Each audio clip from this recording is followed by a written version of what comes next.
certain concerns have re-emerged from the crisis which warrant our attention. Most importantly, we are faced with the question of capital and provisioning buffers of banks, their adequacy and resultant usability during a crisis. I would thus strongly urge the banks to focus and further improve their capital management processes with a forward-looking, scientific, and prudent approach. The key point is to envisage the capacity for loss absorption as an ongoing responsibility of the lending institutions. It is expected that the banks will exhibit prudent risk-taking behavior and use their capital efficiently.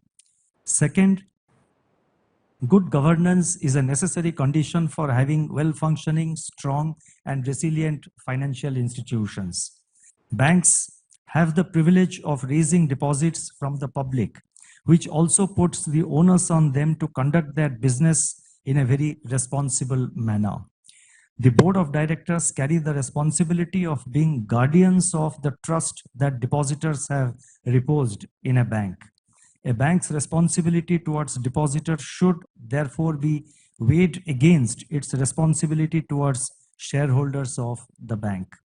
To ensure good governance, the Reserve Bank has high expectations from the oversight role of the board of directors of banks, the composition of the boards, the skill profile of the directors, strong risk and compliance structures and processes, more transparency, and a robust mechanism of balancing various stakeholder interests. Thus, business priorities need to be complemented with responsible governance and ethical actions.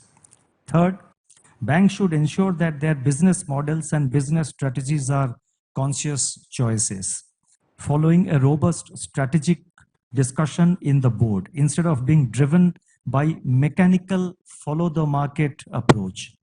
In their endeavor to grow, banks should avoid herd mentality and look for differentiated business strategies.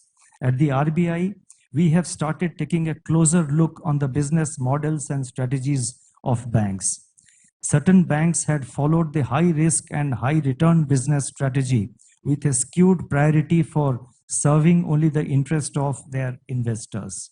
The active role of the board, especially in challenging the proposals of the management, thus becomes very critical.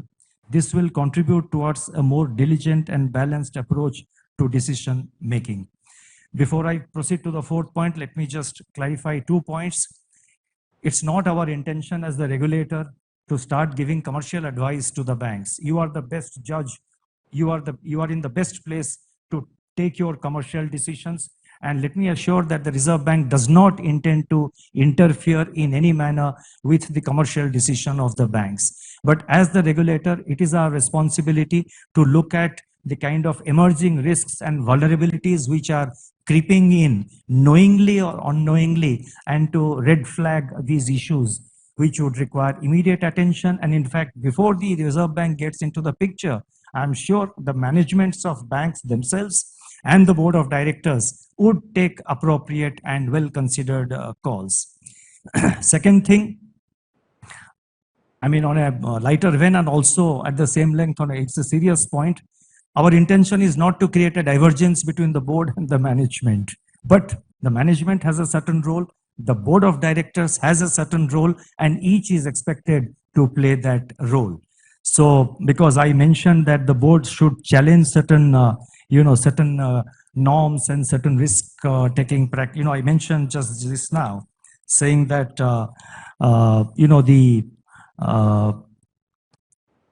the board should challenge certain models, etc., only to ensure that the right decision is taken, and the board, which is in charge of oversight of the bank, is expected to play that role as a guide and to discharge its oversight functions in a prudent manner. Nothing more than that. Let me clarify, we don't want a fight between the board and the management.